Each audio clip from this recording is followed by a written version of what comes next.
ज़बान को चौसा से शेक्सपियर तक पहुंचने में तकरीबन 200 साल लगे और अमेरिका को आज़ाद होने के बाद सुपर पावर बनने में भी कुछ इतनी ही मुद्दत लगी। कौमों की उठान और तरक्की का सफ़र निहायत कठिन और आबला पा ही होता है। ये दरअसल पुरखार रास्तों का सफ़र है जहां नंगे पांव चलने के साथ एक साहिब बसीरत क़यादत भी दरकार होती है, जो बड़ी दयानतदारी से अपने वसाइल और मसाइल के दरमियान एक तवाज़ुन और हद फासिल कायम करके तदरीजन इन मसाइल को हल करती है। इस सफ़र में जहाँ कहीं वो रिप्लेस होते हैं तो उनके जानशीन इन मंजिलों से आगे नए वलवले और नई उमंगों के तर्जुमान बनकर शद्दोमद से अपने पेशरो से बेहतर करने की कोशिश करते हैं। बदकिस्मती से जहाँ ये ना हो और मुल्की और कौमी मफादात पर ज़ातियात तरजीह ले कोता नजरी एक सिंफ बनकर आश्कार हो जाए तो बेपनाह वसाइल के बावजूद मुल्क अपने लोगों के दर्द का मदावा नहीं बन सकता। इसी पस मंज़र में बड़ी शर्मिंदगी से मैं ये कहने पर मजबूर हूँ कि अब मुल्क में अक्सर लोग पाकिस्तान को मसाइलिस्तान जैसे नापसंदीदा लक़ब से याद करने लगे हैं, जहाँ हमारी समाजी, मुआशरती, अखलाकी अक़दार, खुसूसियात और हमारे रवैये इन मसाइल के इदराक और हल में नाकाफ़ी नज़र आते हैं। शख्सियत परस्ती के जिस बुत को 1400 साल पहले इस्लाम ने पाश किया था, आज पूरी शिद्दत से एक इफ़रीत की शक्ल में ना सिर्फ नमूदार हो चुका है बल्कि नफ्स परस्ती कराहत आमेज़ शक्ल इख्तियार करती जा रही है। हमारा मुआशरा तेज़ी से मुनक़सिम और मुहारिब हो रहा है, जहाँ अदम बर्दाश्त फ़रोग़ पा रही है। लीडर अपनी ज़ात के हिसार को तोड़ नहीं पा रहे और लोग अपने लीडर के अलावा किसी भी सब्जेक्ट पर बात सुनना ही नहीं चाहते, ख़ास तौर पर वो बात जो एक आम आदमी के गिर्द घूमती हो और उसके मसाइल को उजागर करती हो। सिर्फ समाजी मसाइल को ही देखा जाए तो फ़ज़ाई आलूदगी से लेकर मिलावट, नकासी आब के नागुफ्ता बे इंतज़ामात, आबादी में होशरुबा इजाफ़ा, अदम बर्दाश्त, बेहिसी और मासूम बच्चों से ज़्यादती के बढ़ते हुए वाक़यात हमारी फितरी मासूमियत पर एक बदनुमा दाग बनते जा रहे हैं। फिर इसमें हैरत कैसी कि अगर कामयाब कारोबारी हजरात से लेकर ज़हीन और प्रोफेशनल लोग 7 समंदर पार डेरा डाल लें। मुझे ये सवाल भी उठाने दें कि क्या इस गिरदाब की वजह वसाइल की कमी है या खुद गर्जी और ख़ुद फरेबी के पैरहन में लिपटी हुई मुखलिस क़यादत का फुकदान। ये मलाल, ये उदासी और ये धुंधलापन क्या हमारा मुकद्दर ही रहेगा? हरगिज़ नहीं। मेरी कौम में अब भी इकबाल का नम बाकी है, इसके सौते अब भी तर हैं, इसकी राख में अब भी मुझे शरारे नज़र आते हैं। इसकी मुखलिस तवानाइयों को सिर्फ चैनलाइज करने की ज़रूरत है, इसे सिर्फ हौसले और उम्मीद की ज़रूरत है। प्रोग्राम ऐसा क्यों अब गोयाई से महरूम तबके की आवाज़ बनकर आपके साथ खड़ा होगा और जिक्र करेगा हर उस मसले का जो आवाम के लिए अहम है, जो मेरे मुल्क के लिए अहम है, झंझोड़ेगा हर ज़मीर को, पावर के हर कॉरिडोर तक आपकी आवाज़ पहुंचाएगा ताकि कोई बेनज़ीर नंगे पाँव और नंगे सर ना रहे। इस सफ़र में मैं उस्मा नौमान आपके कदम के साथ कदम उठाऊंगी, आपका हर मसला अहले इक़्तिदार तक पहुंचाऊंगी, बुलंद दरवाज़ों के पीछे बैठे उन लोगों तक जो मेरे गालिब गुमान में अभी तक मुर्दा नहीं हुए। सुनो का प्लेटफॉर्म आवाम और पॉलिसी मेकर्स का ये इम्तजाज मिलकर इजाफा करेगा अपने खुश रंग पाकिस्तान के बांकपन में, जहां एक स्ट्रक्चरल वे में मसाइल को उजागर और हल किया जा सकेगा। अपने पहले तारुफी प्रोग्राम में हम 4 सब्जेक्ट्स की बात करेंगे, तो आइए बढ़ते हैं अपने पहले सब्जेक्ट की जानिब, जो है सेहत का निज़ाम। पाकिस्तान में सेहत के फरसूदा निज़ाम पर पहले आपको ये रिपोर्ट दिखाते हैं।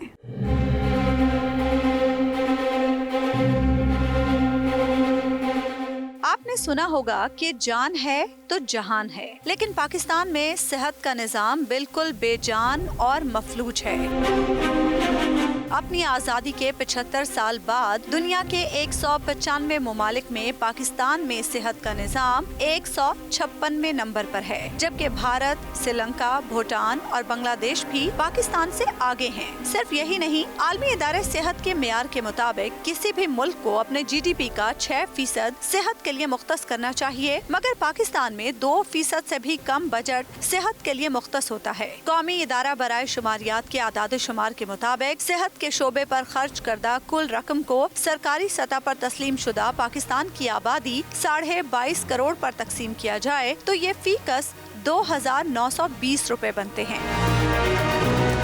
अभी रुकिए, पाकिस्तान में सेहत की जुबूहाली की कहानी अभी शुरू हुई है। ये जानकर आप मजीद हैरान हो जाएंगे कि पाकिस्तान में कौमी इदारे शुमारियात की 2021 की रिपोर्ट के मुताबिक रजिस्टर्ड डॉक्टर्स की तादाद 2,66,430 है, जो कि 1300 अफराद फी डॉक्टर बनती है, जबकि आलमी इदारे सेहत के मुताबिक 1,000 अफराद के लिए एक डॉक्टर होना चाहिए। इसी तरह पाकिस्तान में एक डॉक्टर के साथ 2 या बाज़ औक़ात 3 नर्सेज मौजूद होती हैं, जबकि आलमी मेयार के मुताबिक एक डॉक्टर के साथ 4 नर्सेज मौजूद होनी चाहिए। सेहत के इंफ्रास्ट्रक्चर की बात करें तो ये आदाद-ओ-शुमार मजीद खतरनाक सूरत हाल इख्तियार कर जाते हैं। पाकिस्तान में 924 पब्लिक अस्पताल हैं, 4,916 dispensaries, 5,336 basic health unit, 595 rural health centre और 1,080 फर्स्ट एड पॉइंट्स हैं। इस वक्त 1,515 अफराद के लिए एक बेड की सहूलत है, 20 मरीजों के लिए एक नर्स है। पाकिस्तान का शुमार उन ममालिक में होता है जहाँ के अवाम महंगा इलाज करवाने पर मजबूर हैं। सेहत के निज़ाम का मफलूज होना और बुनियादी सहूलियात की अदम मौजूदगी शायद यही वजह है कि मुल्क की अशराफिया और हुक्मरान इस मुल्क में इलाज करवाने को तरजीह ही नहीं देते। सवाल ये है कि आज़ादी के 75 साल बाद भी पाकिस्तानी अवाम सेहत की बुनियादी सहूलियात से महरूम सा क्यों? इस अहम मामले पर अवाम की क्या राय है, आइए आपको दिखाते हैं। प्रोग्राम ऐसा क्यों के लिए मैं हूं फील्ड कॉरेस्पॉन्डेंट मोहम्मद आजम। हमारे इस प्रोग्राम में हम बनेंगे आपकी आवाज़ और पहुंचाएंगे आपके मुतालबात को इक़्तिदार के अवानों तक, इस यकीन के साथ कि न सिर्फ आपकी आवाज़ को सुना जाएगा बल्कि आपके मुतालबात के हल के लिए हतमी इक़दामात भी किए जाएंगे। बसूरत दीगर हम तो आवाज़ उठाते रहेंगे कि ऐसा क्यों। आज हमारे पहले शो में अवाम के क्या मसाइल हैं, ऐसे कौन से मसाइल हैं जो गुज़िश्ता 7 दहाइयों में हल ना हो पाए, जानते हैं अवाम से। रहिए हमारे साथ।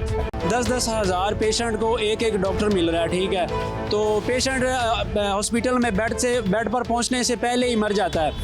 मैं चाहता हूं कि सुनो टीवी इस पर बात करे कि ऐसा क्यों। यहाँ जितने भी बुनियादी मरकज़ सेहत बने हुए हैं वहाँ सहूलियात बिल्कुल भी ना होने के बराबर हैं। हमें अपने मरीज़ों का इलाज करवाने के लिए दूर दराज इलाकों, मुल्तान, खानेवाल या इससे भी दूर जाना पड़ता है, जहां हमें महंगा इलाज करवाना पड़ता है। 75 साल गुजरे गए हैं पाकिस्तान को आज़ाद हुए, हमारे मसाइल कब हल होंगे, ऐसा क्यों? मेरे शहर का सबसे बड़ा मसला सेहत का मसला है। पाकिस्तान को बने 75 बरस बीत गए, लेकिन मेरे शहर के शहरियों को सेहत की बुनियादी सहूलियत मुयस्सर नहीं हो सकी। ऐसा क्यों है? 75 साल से पाकिस्तान आज़ाद हुआ है, लेकिन स्पेशल पर्सन के लिए कोई भी इकदाम ना किए गए हैं। ऐसा क्यों है? हमारे फील्ड कॉरेस्पॉन्डेंट मोहम्मद आज़म ने माहिर सेहत डॉक्टर जावेद अकरम से भी बात की। उनकी इस अहम मसले पर क्या राय है, आइए देखते हैं। डॉक्टर साहब, ये बताइएगा कि पाकिस्तान में 7 दहाइयाँ गुजर चुकी हैं और हम आज भी मजबूरी तौर पर अपने GDP का सिर्फ 2% अपने आम लोगों की सेहत पर खर्च कर सकते हैं, जो कि तकरीबन 3,000 रुपये भी फ़ी बंदा नहीं बनते। तो आप क्या समझते हैं कि ऐसा क्यों है? देखें जी, जब से पाकिस्तान बना है मेरा ख़्याल है कोई भी हुकूमत जो आई है, चाहे वो कोई पॉलिटिकल गवर्नमेंट थी, चाहे कोई मार्शल लॉ के तहत आई थी या जिस तरह भी बनी थी, किसी ने भी इसको जो सेहत आमा है इसको ज़रूर इलेक्शन के दौरान या प्रोजेक्शन के लिए या जो उसको अपना अवाम उन्नास में एक अच्छा तासर देने के लिए इस्तेमाल ज़रूर किया नारे को, लेकिन बाद में जब वो इलेक्शन हो गया या कुछ हो गया तो ये एक क्रॉनिक नेगलेक्ट का शिकार है ये शोबा भी और एजुकेशन भी। और ये दोनों शोबे किसी भी कौम के लिए, किसी भी सल्तनत के लिए बहुत ही अहमियत के हामिल हैं। तो आप ये समझते हैं कि बड़े शहरों की बजाय बेसिक हेल्थ यूनिट्स और तहसील हेडक्वार्टर्स इनकी कैपेसिटी बिल्डिंग होनी चाहिए, वहाँ पर जो सेहत के जितने भी वसाइल हैं ये आवाम को उनके डोर स्टेप पे मिलने चाहिए? मैं समझता हूँ जी कि सबकी कैपेसिटी बिल्डिंग होनी चाहिए, लेकिन सबसे पहले जो शुरुआत होनी चाहिए वो प्राइमरी हेल्थ केयर से होनी चाहिए। जो हमारे बेसिक हेल्थ यूनिट्स हैं उनको फंक्शनैलिटी आनी चाहिए। लोगों को दर दर की ठोकरें नहीं खानी पड़नी चाहिए कि उनको नज़ला है, ज़ुकाम है, डिलीवरी का केस है, छोटी छोटी चीज़ें हैं, वो बड़े हॉस्पिटल्स का रुख करते हैं, इसलिए कि उनको इलाज मुआवजा उनकी दहलीज के पास जो बेसिक हेल्थ यूनिट है वो बंद पड़ा है या कब्ज़ा हुआ है या वहाँ भैंस बकरियाँ फिर रही हैं, तो इसलिए उनको उधर एक कॉन्फिडेंस भी नहीं है और उधर एब्सटेंटिज़म बहुत ज़्यादा है और उधर टोटल गवर्नेंस फेलियर है। और इसलिए ही हमारे जो टर्शरी केयर हॉस्पिटल्स हैं, जो टीचिंग हॉस्पिटल्स हैं, उधर ओवर क्राउडिंग है, बेइंतहा ओवर क्राउडिंग है। जहाँ पे 10 लोग होने चाहिए जिस वार्ड में, वहाँ 30 लोग हैं, तो फिर क्वालिटी भी उधर नहीं हो पाती। तो इसलिए जिसका ये काम है वहाँ पे इसकी अलाइनमेंट सही होनी चाहिए और ये सारी दुनिया में ऐसा हुआ है, कोई हम कोई अजूबा नहीं करेंगे। और इसके लिए कोई रॉकेट साइंस नहीं है कि आप बीमारियों की रोकथाम पे पैसा खर्चें बजाय इसके कि आप उनके इलाज पे खर्चें। जब आप रोकथाम पे करते हैं, अगर आप 1000 रुपया खर्चेंगे तो आप 1 लाख रुपया बचाएंगे। अगर आपका हार्ट डिज़ीज़ या चंद एक जो अमीर की बीमारियां हैं, कैंसर वैंसर, हम उन पे ज़्यादा खर्च रहे हैं। जो आम इंसान की ज़रूरत है, टाइफाइड, मलेरिया, डेंगू और बिल्कुल गंदगी से अंतड़ियों की तकलीफ़, जो बच्चे हैं हमारे बहुत उनकी शरह अमवात ज़्यादा हैं। सांस की बीमारी से पैदा होते ही वो मर जाते हैं, 5 साल के अंडर 5 मर जाते हैं, या उनको डायरिया डिज़ीज़ से मर जाते हैं। इसी तरह जो माएँ हैं हमारी, उनको जो शहर हैं उनके दूर जब आप चले जाते हैं तो उनको स्किल्ड बर्थ अटेंडेंट भी नहीं मिलता। उनको कोई दाई डिलीवर कर रही है या कोई क्वैक डिलीवर कर रही है। इस तरीके से जो प्रिविलेज्ड हैं, जो अरबाब इख्तियार हैं, उनको तो कुछ हेल्थ केयर मिल जाती है, लेकिन जो एक कॉमन सिटीज़न है जो दूर दराज के एरिया में रहता है, उसको कुछ भी नहीं मिलता और उसको पास किराया भी इतना नहीं होता कि वो बड़े हॉस्पिटल में जाए। और इस अहम मामले पर वज़ीर सेहत पंजाब डॉक्टर यास्मीन राशिद का क्या कहना है, आइए आपको वो भी दिखाते हैं। ये बताइएगा कि 75 बरस बीत चुके हैं। बुनियादी इंसानी हक है कि मेयारी सेहत की सहूलियात मिलनी चाहिए। हमारे यहाँ ये क्यों ऐसा नहीं हो सका? इसकी वजूहात क्या हैं, आप क्या समझती हैं? मेरा ख्याल है जहाँ तक जब से हमारी हुकूमत आई है उसमें बहुत बेहतरी आई। सेहत कार्ड दे दिए गए हैं।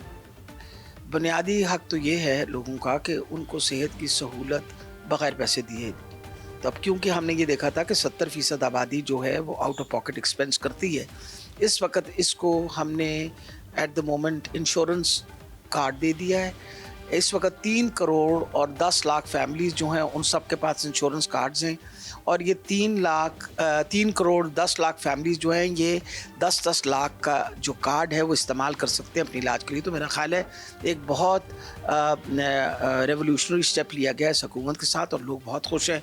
आज के दिन तक 23 लाख लोग जो हैं वो इस कार्ड से मुस्तफ़ीज़ हो चुके हैं। बेसिक हेल्थ यूनिट्स में एमबीबीएस डॉक्टर नहीं मिलता, THQs में ऑपरेशन थिएटर की फैसिलिटीज़ नहीं है, जिसके बाद होता यह है कि मरीजों को बड़े शहरों में रिकमेंड कर दिया जाता है और बड़े शहरों के जो चंद हॉस्पिटल हैं वहाँ पर बोझ बहुत ज़्यादा पड़ जाता है।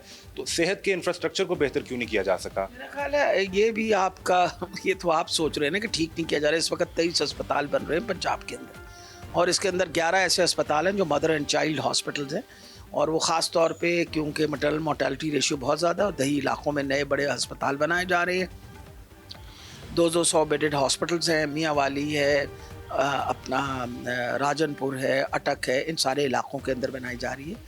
तो एक तो ये इंफ्रास्ट्रक्चर में बहुत ज़्यादा हमने इम्प्रूवमेंट लेके आ रहे हैं और जहाँ तक ताल्लुक़ है इंश्योरेंस कार्ड का, हमें ये फ़ायदा हुआ है कि कोई ज़रूरी नहीं है कि मरीज़ जो हैं वो सिर्फ सरकारी अस्पतालों में है, वो किसी निजी अस्पताल में भी जाएंगे तो उनको ये सारी सहूलतें जो हैं वो उस कार्ड के ऊपर मिलेंगी। इसलिए अब बजाय इंफ्रास्ट्रक्चर का हम ये सोच रहे हैं कि अगर प्राइवेट सेक्टर में लोग अपने अस्पताल बनाएं तो उनको ये एडिशनल हेल्प मिलेगी फ्रॉम आवर इंश्योरेंस कार्ड। बहसीयत डॉक्टर आप क्या समझती हैं कि हमारे सेहत के निज़ाम में कहाँ लूप होल्स हैं? आपकी क्या तजवीज़ हैं, उन्हें कैसे बेहतर किया जा सकता है? देखिए, मकसद ये है कि जो सेहत का निज़ाम था उसको एट पेस रखना चाहिए था विद पॉपुलेशन इंक्रीज़। 22 करोड़ की यह मुल्क है, उसके आधी आवाम हमारे पास है। 11 से 12 करोड़ लोग जो हैं वो पंजाब में रहते हैं। सेहत की सहूलतें उस तरह बढ़ाई नहीं गई थी।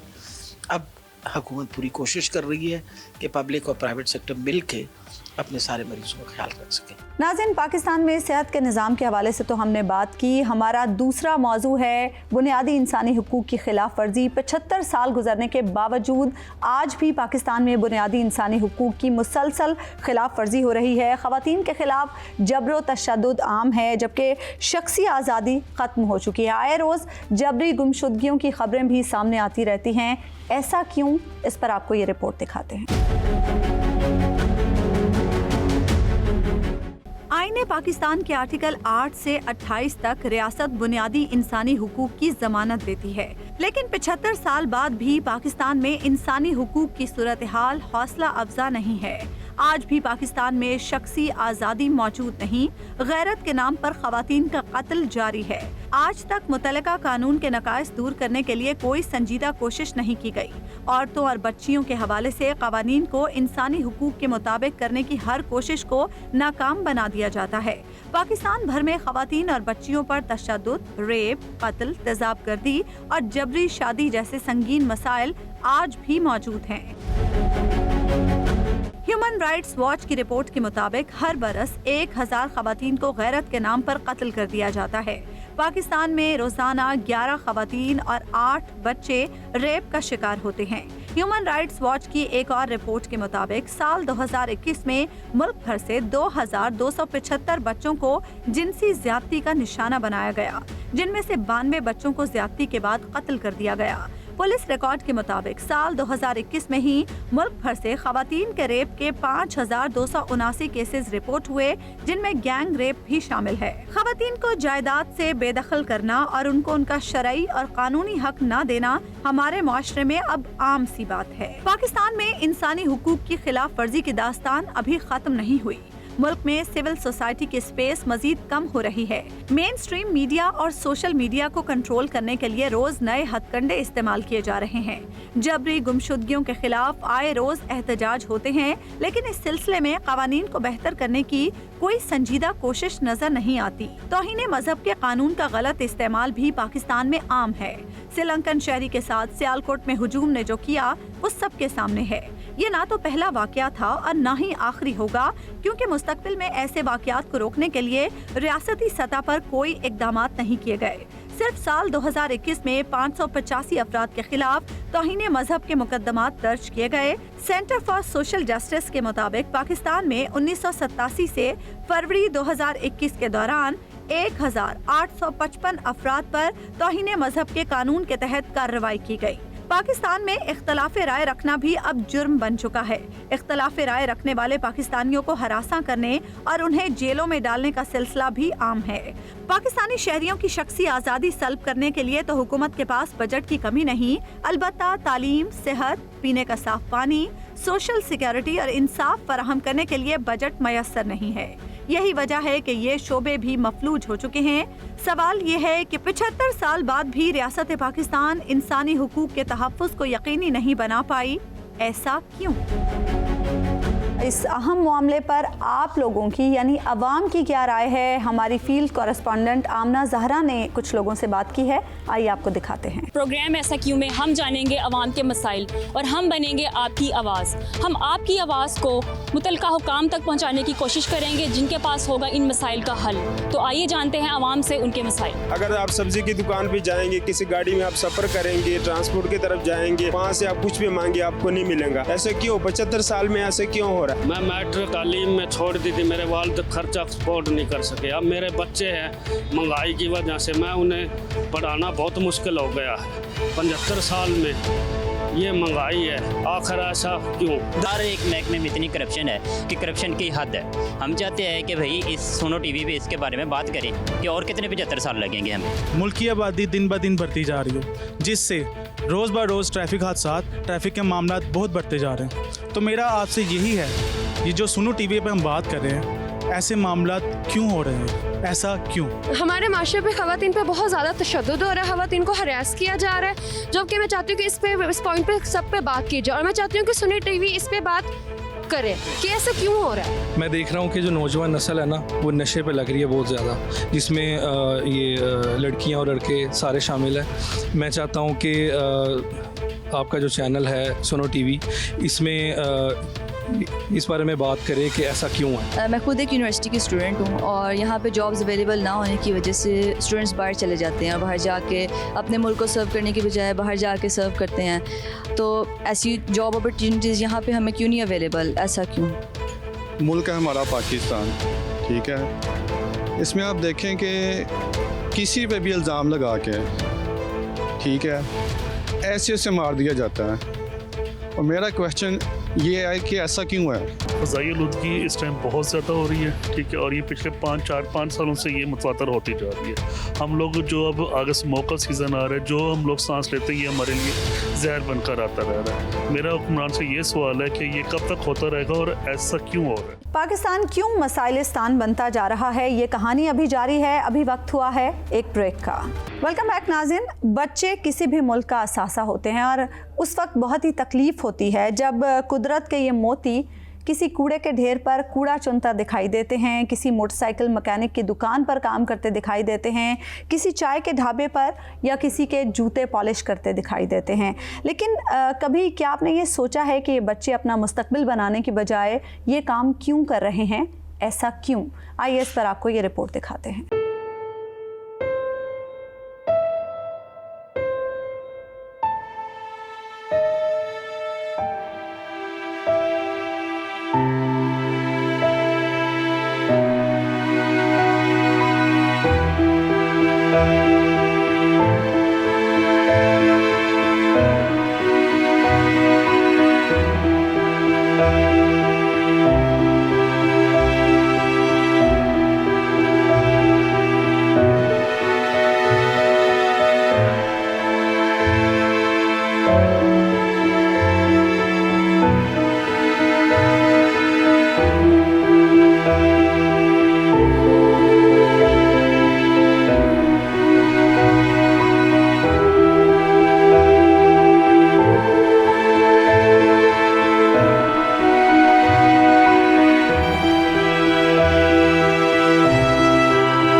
मौजूद हैं, लेकिन बदकिस्मती से वो कवानीन बराए नाम हैं, क्योंकि ना तो अवाम में इससे मुतालिक शऊर मौजूद है और ना ही इस पर अमल दरामद होता है। आईने पाकिस्तान के आर्टिकल 11 सेक्शन 3 के तहत मुल्क में 14 साल से कम उम्र बच्चे किसी फैक्ट्री, कान या ऐसी जगह मुलाजमत नहीं कर सकते जो उनके लिए जिस्मानी एतबार से खतरनाक साबित हो। एम्प्लॉयमेंट ऑफ चिल्ड्रन एक्ट के मुताबिक जो शख्स भी 16 साल से कम उम्र बच्चों को मुलाजमत पर रखता या उसकी इजाजत देता है, उसे 20,000 रुपए तक जुर्माना या 1 साल तक कैद की सजा हो सकती है। ये दोनों सजाएं इकट्ठी भी दी जा सकती हैं। अगर वो शख्स दोबारा इसी तरह के जुर्म का इर्तिकाब करे तो इसकी कम से कम सजा 6 माह है, जिसकी मुद्दत 2 साल तक बढ़ाई जा सकती है। नाज़रीन, चाइल्ड लेबर के हवाले से हमारी फील्ड कॉरेस्पॉन्डेंट आमना ज़हरा ने एक अहम रिपोर्ट तैयार की है। आइए आपको दिखाते हैं।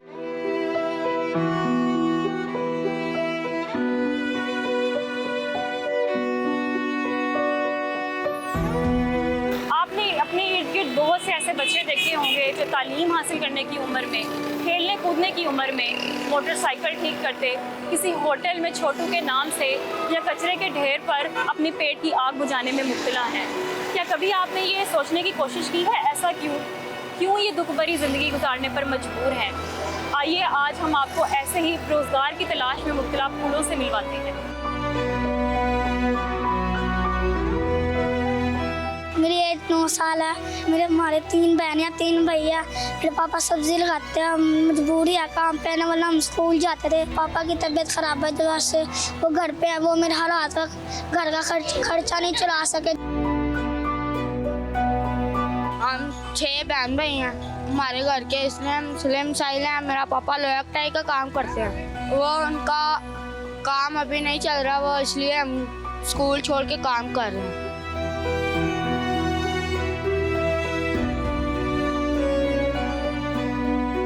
मेरी उम्र 10 साल है। मेरा नाम मुदस्सिर है। 7 बहन भाई हैं और मेरे पापा वेल्डिंग का काम करते हैं। और ना मेरी मम्मा फौत हो गई है, वो स्कूल छोड़ दिया हमने घर के हालात की वजह से। स्कूल पढ़ने को दिल करता है। क्या आपका? नईम। नईम, आपकी एज कितनी है? 10 साल। 10 साल के हो। स्कूल जाते हो? नहीं। स्कूल क्यों नहीं जाते? महंगाई नहीं है, पैसा नहीं है। अच्छा, अब्बू क्या करते हैं? गारन। स्कूल जाने को दिल करता है आपका? जा। तो ऐसा क्या मसाइल आए कि आप जो है अपनी पढ़ाई छोड़ के यहाँ पे आप काम कर रहे हैं? पैसे नहीं है। पैसे नहीं है। अच्छा, कितने बहन भाई हैं? 3 भाई 4 बहना। आपका दिल करता है पढ़ने को? जा। आपने कभी सोचा है कि पढ़ लिख के मैं क्या बनूं? डॉक्टर। तो आप ये सारा जब काम कर रहे हो, पैसे आप घर अपने घर वालों को देते हो, अम्मी को, अब्बू को? अम्मी को। नाम क्या आपका? सलमान। सलमान, आप स्कूल जाते हैं? नहीं। स्कूल क्यों नहीं जाते? क्या हालात है? मजबूरी है। मजबूरी क्या है? घर माँ बहन ज़्यादा हैं इसलिए। अब्बू तंदूर का काम करते हैं इसलिए। अब्बू तंदूर का काम करते हैं। कितने बहन भाई हो आप लोग? 3 बहनें 2 भाई। 3 बहनें 2 भाई। तो क्या मजबूरी है जिसकी वजह से आप ना पढ़ाई आपने छोड़ दी, आप काम करते हो? माँ भूखे रह जाते हैं ना, काम करना पड़ता है। पढ़ना चाहते हो आप? नहीं, हम तंदूर का ही काम करेंगे ना, माँ बाप को पैसा कमाना देना है। पैसा वैसे दिल करता था पढ़ने को? वैसे करता था, अब माँ बाप ने कहा पैसे कमाओ, हम बैठ जाते। पहले माँ बाप भी पे काम करते थे ना। मेरा नाम हसन है, मेरी एज है 10 से 12 साल है। एज स्कूल जाने का शौक है इतना, साथ ऊपर से मजबूरी है। काम क्या कर सकते, काम ही कर सकती है और क्या कर सकती है ऊपर से। 8 साल का मैं इधर काम करता हूँ। मैं एक बहन है मेरी। आपने स्कूल क्यों छोड़ा? स्कूल वैसे ही छोड़ा, घर का खर्चा करता हूँ। पापा क्या करते हैं? पापा उसका वो वाली होते हैं मोटरसाइकिल का, उसका काम कर। पढ़ने का शौक है? हाँ जी। भूख, अफलास और तंगदस्ती के मसाइल का शिकार इन बच्चों की आवाज़ तो आपने सुनी ही होगी। अब देखना ये है क्या इनकी आवाज़ इक़्तिदार के ईवानों तक पहुंचती है या नहीं, और अगर पहुंचती है तो क्या वो इन फूलों का बचपन वापस लौटा पाते हैं या नहीं। रिपोर्ट आपने देखी। इस अहम मामले पर हमारे कॉरेस्पॉन्डेंट ने बात की है chairperson child protection bureau Punjab सारा अहमद साहिबा से। उनका इस पर क्या कहना है, आइए आपको दिखाते हैं। अच्छा मैम, बताइएगा कि किस तरह से आप बच्चों को लेके चल रही हैं आजकल, जिस तरह से हमारे मुल्क में बच्चे को तकरीबन 1 करोड़ से ज़्यादा बच्चे इस तरह के हैं जो कि मजदूरी करने पर मजबूर हैं, घर के हालात की वजह से, जो भी उनके मामलात हैं, तो आप किस तरह से उनको देखती हैं, किस तरह से उनका ख्याल रखती हैं, बताइएगा ज़रा। जी बिल्कुल, देखिए चाइल्ड प्रोटेक्शन वेलफेयर ब्यूरो का मकसद है कि जो चाइल्ड बेगर्स नज़र आते हैं, मतलब गदागर बच्चे, जो अब्यूज़ विक्टिम्स, जो बच्चे जिनके ऊपर तशद्दुद किया जाता है, जिनसी ज़्यादती का शिकार होते हैं, और घर से भागे हुए बच्चे, जो लापता बच्चे होते हैं, इन सब को हिफाजी तहवील में लेना और इनको एक प्रोटेक्टिव इन्वायरमेंट और एक अच्छी ज़िंदगी देना, ये है मकसद, मैंडेट हमारे चाइल्ड प्रोटेक्शन ब्यूरो का। मेरे लिए भी बच्चों के हुकूक़ का तहफ़्फ़ुज़ जो है वो मेरे जो है it's very close to my heart, और इस कॉज के लिए मैं पिछले 3.5 साल से काम कर रही हूँ as chairperson child protection and welfare bureau. देखिए, हमारे सोसाइटी में कुछ सोशल इश्यूज़ हैं बड़े, जिनका हमें सामना करना पड़ता है। जो है एक उसमें से सबसे बड़ा है पावर्टी, गुर्बत बहुत ज़्यादा, क्योंकि ये एक डेवलपिंग कंट्री है, तो गुर्बत है जिसकी वजह से जो है बेरोज़गारी है, एम्प्लॉयमेंट है जिसकी वजह से माँ बाप बच्चों को इस्तेमाल करते हैं, एक्सप्लॉइट करते हैं, उनसे भीख मंगवाते हैं क्योंकि वो उनका ज़रिए आमदन कमाते हैं, और बच्चों को मुलाजमत पर भी रखवाते हैं। अब देखने को ये दोनों बातें बिल्कुल इलीगल है। कानून में जो हमारा PDNC एक्ट है, हम उसके तहत काम करते हैं, उसको कहते हैं Punjab destitute and neglected childrens act. उसके मुताबिक ये दोनों जुर्म है, बच्चे को मुलाजमत पर रखवाना या रखना और उसके गदागरी कराना, दोनों जुर्म है। तो इसकी हम चाइल्ड प्रोटेक्शन ब्यूरो ऐसे वाक़यात पर फौरी एक्शन लेता है। हमारी हेल्पलाइन है 1121 चाइल्ड रेस्क्यू हेल्पलाइन। इसके ज़रिए हमारी कॉल्स आती हैं, हमें मैसेजेस आते हैं, हम जाके सबसे पहला हमारा होता है प्रायोरिटी बच्चे को हिफाजती तहवील में रखना। उसके बाद जो मुजरिम होता है, मुलजिम होता है, उस पर कार्रवाई करना पुलिस के साथ मिलकर। अब हम सिर्फ बच्चे को ये नहीं कि यहाँ आके रख दें, it's not a shelter home. हम जो डिफरेंट शेल्टर होम्स ऑपरेट कर रहे हैं मुल्क में, उनसे बहुत फ़र्क है। ये वाहिद पूरी साउथ एशिया में ये वाहिद एक इंस्टीट्यूट है जो कि पंजाब में मौजूद है। किसी और सूबे में भी ऐसा नहीं मौजूद अभी पंजाब पाकिस्तान के, जहाँ पे बच्चों को सड़क से जाके खुद इदारा रेस्क्यू करता है। और हमारा अपना चाइल्ड प्रोटेक्शन कोर्ट है जो यहाँ ब्यूरो के अंदर मौजूद है, ताकि फौरी कस्टडी ली जाए, उसमें कोई डिले ना आ सके। एक सेशंस जज यहाँ बैठते हैं। तो हम बच्चे को सिर्फ ये नहीं रखते हैं, हम उनको पढ़ाते हैं, हम उनको प्रॉपर, हमारे अपने स्कूल्स हैं, state of the art school हर इदारे में मौजूद है, पढ़ाई फराहम करते हैं, फिर उनको हुनर सिखाए जाते हैं, फिर उनको हम उनको जॉब्स भी दिला रहे हैं, हम उनको एम्प्लॉयमेंट दिला रहे हैं, जो कि पहले नहीं हो रहा था बट हमने अब शुरू किया है। पाकिस्तान बने 75 साल हो गए लेकिन हमारे मसाइल जूं के तूं हैं, ऐसा क्यों? इस पर बात करेंगे एक ब्रेक के बाद। वेलकम बैक नाज़रीन। किसी भी माशरे की तरक्की में उसका तालीमी निज़ाम रीढ़ की हड्डी की हैसियत रखता है और बदकिस्मती से पाकिस्तान में इस वक्त सिचुएशन ये है कि तकरीबन 2.5 करोड़ बच्चे इस वक्त स्कूलों से बाहर हैं। तो यकीनन ये बच्चे बड़े होकर मुल्क की तरक्की का अहम हिस्सा बनने की बजाय मुल्क पर बोझ ही बनेंगे। और मुल्क में जो फरसूदा निज़ाम तालीम है उस हवाले से हमने एक रिपोर्ट भी तैयार की है, पहले आपको वो रिपोर्ट दिखाते हैं।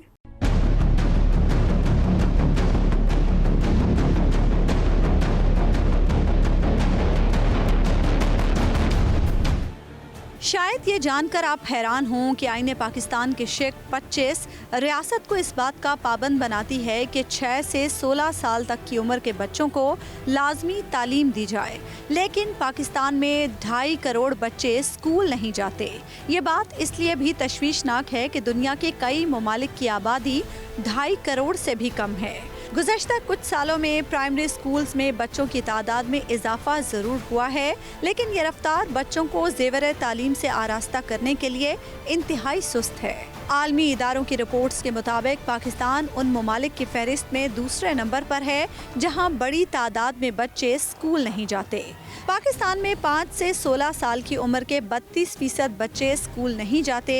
स्कूलों से बाहर बच्चों का सबसे ज़्यादा तनासुब बलोचिस्तान में 47% है, जबकि सिंध में ये शरह 44%, खैबर पख्तूनख्वा में 32%, पंजाब में 24% और इस्लामाबाद में 10% है। स्कूल ना जाने वाले बच्चों में 54% लड़कियां और 46% लड़के हैं। शहरी इलाकों में स्कूल ना जाने वाले बच्चों की शरह 23%, जबकि देही इलाकों में ये शरह 77% तक है।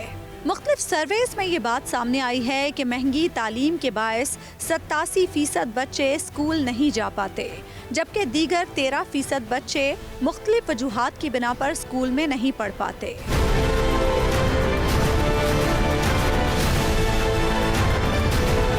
पाकिस्तान के तकरीबन 50% स्कूल ऐसे हैं जिनका इंफ्रास्ट्रक्चर दुरुस्त नहीं या फिर ऐसा नहीं है जैसा कि होना चाहिए। कहीं छत नहीं, कहीं 4 दीवारी गायब है, तो कहीं वॉशरूम्स या फर्नीचर नहीं। तकरीबन 18% टीचर रोजाना स्कूल से गैर हाजिर होते हैं। आलमी मियार के मुताबिक तालीम के लिए बजट का 4% मुकर्रर किया जाना चाहिए, लेकिन पाकिस्तान में सूबे अपने बजट का 2% से भी कम तालीम के लिए मुकर्रर करते हैं और इसमें से भी 90% बजट तनख्वाहों की नजर हो जाता है, जबकि बाकी 10% बजट तालीमी इदारों की बहाली और इंफ्रास्ट्रक्चर पर खर्च होता है। सवाल ये है कि इन 2.5 करोड़ बच्चों की तालीमी इदारों में वापसी के लिए हुकूमत क्या इक़दाम कर रही है?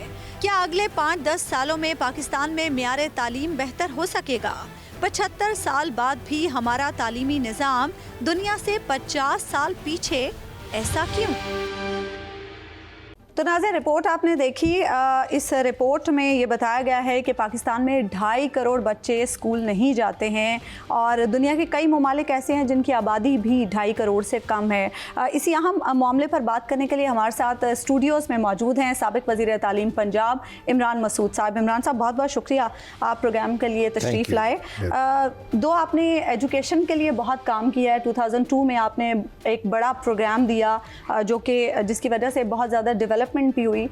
ये बताइएगा कि अभी जो इस वक्त सिचुएशन है हमारे निज़ाम तालीम की, 2.5 करोड़ बच्चे स्कूलों से बाहर हैं और अगले 10 सालों तक अगर इस हवाले से कुछ नहीं होता तो वो सिचुएशन हमें कुछ बेहतर होती नज़र नहीं आ रही।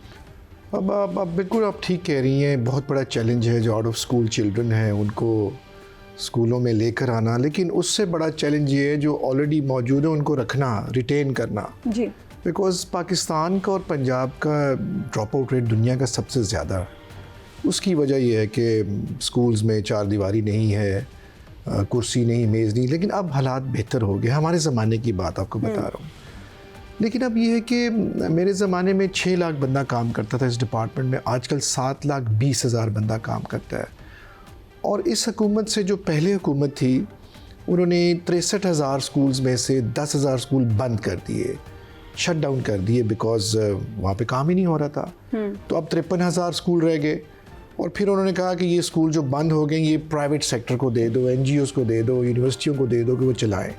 उसके लिए उन्होंने एक अथॉरिटी बनाई पीमा और वो चलती रही सारा। तो तालीम तो तब ठीक होगी जब आप इसके पैसे बढ़ाएंगे, जब आप बजट एलोकेशंस जो हैं वो ज़्यादा करेंगे और एक ऐसा निज़ाम बनाएंगे कि बच्चा स्कूल से मिडिल स्कूल चला जाए, वहाँ से हाई स्कूल चला जाए, वहाँ से कॉलेज और फिर साथ ही यूनिवर्सिटी में एक स्मूथ उसकी मूवमेंट होनी चाहिए। एक बुनियादी ढांचा चाहिए। अब देखिए ना, जिन स्कूलों में एलिमेंट्री स्कूल है, गांव में एलिमेंट्री स्कूल है, वहाँ पे मिडिल है ही नहीं है। अब मिडिल जो है वो 7 वाले गांव में और वो 6 मील दूर है। तो अगर मिडिल स्कूल है तो हाई स्कूल नहीं है। तो ये जो गैप्स आ जाते हैं उसमें बच्चा जो है वो ड्रॉप आउट हो जाता है। और लड़कियां बेचारी तो बिल्कुल ही नहीं वो जा सकती दूसरे गांव में, उनको कौन लेके जाएगा। तो गर्ल्स पार्टिसिपेशन जो है वो एक बहुत बड़ा चैलेंज है पाकिस्तान के लिए, पंजाब के लिए, चारों सूबों के लिए। आज भी हमारे साउथ ऑफ पंजाब में माँ बाप बच्चियों को स्कूलों से वापस बुला लेते हैं। ये जो मिडिल स्कूलिंग सेक्टर है ना 5वीं से 8वीं तक का, जब बच्ची ज़रा कद निकालती है उसको वापस खींचते हैं। अच्छा, आपके दौर में बच्चियों को माहाना वजीफा भी दिया जा रहा था, शायद इसी वजह से मोटिवेशन मिलती थी पेरेंट्स को कि वो बच्चियों को स्कूल भेजते थे। तो अभी इस तरह का कुछ अभी वो चल रहा है। अच्छा। अभी वो चल रहा है क्योंकि इतना अच्छा ये सक्सेसफुल प्रोग्राम था, रिफॉर्म प्रोग्राम, वर्ल्ड बैंक ने इसको सपोर्ट कर दिया, हमारे टारगेट्स मीट हो गए। पहले साल हमने 22 लाख बच्चा बच्ची अपने स्कूलों में हमने डाल दिया, आ गए वो लोग। तो इनरोलमेंट का टारगेट हमारा पूरा हो गया, ड्रॉप आउट हमने कम कर दिया। और तीसरी बात ये गर्ल्स पार्टिसिपेशन हमने इंसेंटिव दिया, स्टाइपेंड।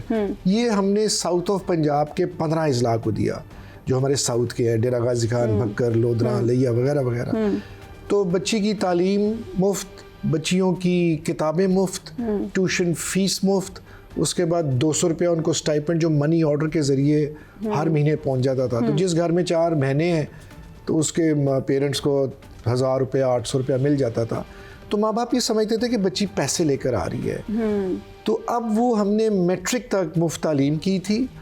अब आपने देखा चौधरी परवेज़ अली साहब आए चीफ मिनिस्टर पंजाब, आते सार उन्होंने BA तक जो है वो तालीम मुफ्त का ऐलान कर दिया है। BA से मुराद है। लेकिन इस वक्त हमारा जो बड़ा चैलेंज है वो ये है कि बच्चों को स्कूल लाया कैसे जाए, क्योंकि बहुत सारे बच्चे, जैसे अभी हमने रिपोर्ट भी दिखाई, 2.5 करोड़ बच्चे इस वक्त स्कूलों से बाहर हैं। उन बच्चों को स्कूल तक लाना एक बड़ा चैलेंज है। उसे कैसे पूरा किया जा सकता है? अवेयरनेस कैंपेन शुरू करनी पड़ेगी हर ज़िले में। डिप्टी कमिश्नर्स और जो आपकी NGOs हैं और आपके जो के लिए प्राइवेट सेक्टर है उसको इन्वॉल्व करना पड़ेगा। बच्चों की निशानदेही भी तो करनी है ना कि फ़लाँ घर में बच्चा वो नहीं जा रहा। ये एक मूवमेंट बनानी पड़ेगी, मैस मूवमेंट बनानी पड़ेगी जिसमें federal government, prime minister, chief ministers, पूरा एक आपका जो ढांचा है, जो सरकारी ढांचा, इसको एज अ कैंपेन आप शुरू करें। हर चैनल पे जो है वो एड्स दिए जाएँ, बात हो रही हो कि भाई बच्चों को लाओ, बच्चों को लाओ। और फिर जिन्होंने बच्चों को लाना है उनको मोटिवेट किया जाए, वो जो मोटिवेटर्स हैं ख़ास तौर पर उनको कोई इंसेंटिव भी आप दे दें। तो ये कैंपेन हो सकती है। इट्स नॉट कि ये डूएबल नहीं है, ये हो सकता है, लेकिन ये प्रायोरिटी लिस्ट पे नहीं है। प्रायोरिटी लिस्ट कुछ और है आजकल। आजकल नहीं, मुझे तो लगता है हमेशा से कुछ और रही है। एजुकेशन तो कभी प्रायोरिटीज में रही नहीं। जी, आप बजट पर बढ़ाए ना उसका। आप बताए कि हमारा GDP में शेयर है वो 2.2 तक पहुंचता है। दुनिया के जितने मुहज़्ज़ब ममालिक हैं वो कहते हैं कि मिनिमम 4% होना चाहिए आपको। हम तो 2 और जो हमारे जैसे तरक्की पजीर ममालिक हैं वहाँ क्या सिचुएशन है? वहाँ कम है। देखिए ना, हमारा पड़ोस को देख लें, वो हमसे आगे चला गया। हम निज़ाम तालीम पर भी बहुत बात करते हैं कि हमारा निज़ाम तालीम वैसा नहीं है जैसा होना चाहिए। हमारा निज़ाम तालीम रोटी कमाना तो सिखाता है लेकिन ज़िंदगी गुजारने का सलीका, ज़िंदगी गुजारने का तरीका नहीं सिखाता। ऐसा क्यों? देखिए, हम बच्चों को BA और हम डिग्रियाँ इसलिए कराते हैं कि बच्चे नौकरियाँ करें, पैसे कमाएं। तो हम तो नौकर पैदा कर रहे हैं ना। एग्जैक्टली। अब हम इसलिए नहीं पढ़ाते कि उसको हमने इंसान बनाना है। तो क्या ये अच्छा हो कि इस निसाब के अंदर आप वैल्यू एजुकेशन डाल दें, एथिक्स की बात करें, इस्लामियात डाल दें। अब ये जो सिंगल नेशनल करिकुला है, जो अभी इमरान खान साहब की एक सोच थी कि 1 नेशन 1 बुक, ठीक है, होना चाहिए, हम उसके ख़िलाफ़ नहीं हैं, लेकिन उन्होंने कहा जी सिर्फ उर्दू मीडियम में होगा। अब उर्दू एक हमारी नेशनल लैंग्वेज है, हमारी नेटिव लैंग्वेज तो नहीं है। हम पंजाबी हैं, सिंधी है, बलोची, पश्तो वगैरह सारा। इसमें बहुत बहस हुई कि भाई आप उर्दू मीडियम ना करें, आप अंग्रेज़ी मीडियम भी रहने देंगे, बाइलिंगुअल कर लें आप। तो उन्होंने कहा नहीं, हम वो लेवल्स बंद कर देंगे, IB बंद कर देंगे, सिर्फ मैट्रिक सिस्टम होगा और पाकिस्तान में चारों सूबे एक ही, पब्लिक प्राइवेट सब एक किताब पढ़ेंगे। इस पे फिर बड़ी लहदे हुई, फिर बड़ी इस पे बहस हुई। मैंने इसको सारा कह लें कैंपेन हमने चलाई। तो हमने कहा ठीक है, प्राइवेट सेक्टर भी अपनी किताबें खुद लगा ले, लेकिन NOC ले अपना वहाँ से। अब नाजरा जो है वो कंपल्सरी है, पहली जमात से लेके 10वीं 12वीं तक आप कुरान मजीद आप हिफ्स करा, हिफ्स से मुराद है आप ट्रांसलेशन से पढ़ा देंगे। दूसरा सब्जेक्ट है, that's a very good thing. देखिए ना, बच्चों को पता होना चाहिए। और उसके बाद सीरतुन नबी जो है उस पर एक सब्जेक्ट अब बन गया है। नाजरा का भी एग्ज़ाम होगा, एग्जामिनेशन होगा, और सीरतुन नबी का भी एग्जामिनेशन होगा। तो हम जिन वैल्यूज़ की बात करते हैं, जिन आइडियल्स की बात करते हैं, तो वो सीरतुन नबी तो एक आइडियल, एक कह लें हजूर पाक की ज़ात पे तो एक नमूना है अपना, कह लेना वो तो सल्लल्लाहु अलैहि वसल्लम। तो ये हम उनको ये बढ़ाना चाहते हैं बच्चों को। ये यहाँ तक तो बहुत अच्छा है, और अब वो अडॉप्ट हो गया है पहली से 5। That's a very good thing, क्योंकि मेरी जो बेटी है शी इज़ 6 years old, तो वो मैं उसको देख रही हूँ कि वो नात याद कर रही है, और वो बता रही है कि स्कूल में मुझे टीचर को सुनानी है। उसके अलावा वो इस्लामियात में उसे नाम याद हैं अहम शख्सियात के। तो ये मुझे अच्छा लगा कि ऐसा है, इससे पहले ऐसा नहीं था। इससे पहले नहीं था, लेकिन इतना फोकस नहीं था। तो अब ये है कि अब वो स्कूलों पे पाबंदी आ गई है, which is a good thing. और तमाम ये सरकारी school, private schools, top schools, middle school, lower school, हर कैटेगरी के स्कूल्स हैं हमारे मुआशरे में, अब सब पढ़ा रहे हैं, which is a very good sign. अच्छा, एक और बड़ा प्रॉब्लम है, हमारे यहाँ टेक्निकल तालीम पे तवज्जो नहीं दी जाती। बिल्कुल, आप देखिए, हम बच्चों को पढ़ाना चाहते हैं, लेकिन बच्चों को किसी हुनर से आरास्ता नहीं करना चाहते। बहुत सारे ऐसे बच्चे हैं जो नहीं पढ़ पाते, उनमें कैपेसिटी नहीं होती है, हम फिर भी उन्हें धक्के से पढ़ा रहे हैं बजाय इसके कि हम उन्हें कोई टेक्निकल एजुकेशन दिलाएं। ऐसा क्यों? मैं आपसे 100% एग्री करता हूँ। और हमारे यहाँ BA बच्चा 4 साल प्रोग्राम भी कर जाता है, लेकिन उसके पास कोई स्किल नहीं होता जी। और हम टेक्निकल वोकेशनल एजुकेशन बहुत कम देते हैं। दुनिया में जर्मनी की मिसाल मैं आपको दूँ, मैं वहाँ पे गया हूँ, वहाँ 100 में से 55% लोग टेक्निकल स्ट्रीम में जाते हैं वोकेशनल में, 8वीं के बाद। हाँ, तो हमने कहा 8वीं के बाद हम भी यहाँ पे शुरू करते हैं, हमें भी एक मैट्रिक टेक्निकल हमें शुरू कर, मैंने अपने ज़माने में शुरू किया था। अब टेफ्टा अथॉरिटी है जो इंडिपेंडेंट है, और उनका एक चेयरमैन है, वो रिपोर्ट करते हैं चीफ मिनिस्टर को। तो टेफ्टा का कोई वज़ीर नहीं होता, वो इंडिपेंडेंटली काम करते हैं। अब वहाँ पर बच्चों को जो हुनर की तालीम है वो देते हैं, लेकिन बहुत कम देते हैं, कोई रुझान नहीं है। इस पाकिस्तान का जो प्रॉब्लम है, हमारा जो सोल्यूशन है वो टेक्निकल और वोकेशनल में है, नज़र आता है, जो हल हो सकता है। और इससे मेरे ख्याल से बेरोज़गारी भी ख़त्म हो सकती है। ये मैं बता रहा हूँ ना, वो जो बच्चा एक हुनर सीख लेगा, वो मोटरसाइकिल ठीक कर देगा, वो मोटरसाइकिल की ट्यूनिंग कर लेगा, कोई पेंट कर रहा है, कोई वेल्डिंग कर रहा है। तो जिन इदारों से बच्चों ने टेक्निकल एजुकेशन हासिल की है वो बड़े कामयाब है बच्चे, उनके पास हुनर है। कोई कुर्सियाँ बना रहा है, कोई राज मिस्त्री का काम कर रहा है, कोई अपना जो है वो डेंटिंग पेंटिंग कर रहा है।